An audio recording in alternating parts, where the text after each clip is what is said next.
पिंपळगड किल्ला हा राज्य संरक्षित स्मारक व्हावा किंवा तो राज्य सरकारने ताब्यात घ्यावा यासाठी अंजनवेलचे ग्रामस्थ, शिवतेज फाउंडेशन आणि तमाम शिवप्रेमी मागचे सुमारे 14 वर्ष सातत्याने संघर्ष करत आले आणि या संघर्षाची परिणती म्हणून सन 2016मध्ये महाराष्ट्र शासनाच्या पुरातत्व विभागाने हा किल्ला राज्य संरक्षित स्मारक म्हणून घोषित केला। त्याची अधिसूचना देखील प्रसिद्ध करण्यात आली।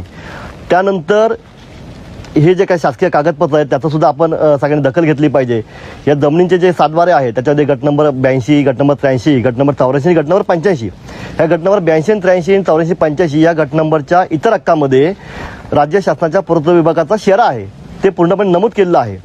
त्यानंतर हा किल्ला माझ्या मालकीचा आहे असं म्हणणारा जो तथाकथित जमीन मालक आहे त्याने उच्च न्यायालयामध्ये याचिका दाखल केली 2019मध्ये। ती याचिका, त्या याचिकेमध्ये उच्च न्यायालयाने असा निर्वाळा दिला की बाबा ही याचिका मेंटेनेबल नाही आणि त्याची याचिका देखील फेटाळण्यात आली। त्याचं देखील आपण सगळ्यांनी अवलोकन केलं पाहिजे। आणि त्यानंतर ही अधिग्रहणाची प्रक्रिया सुरू झालेली आहे।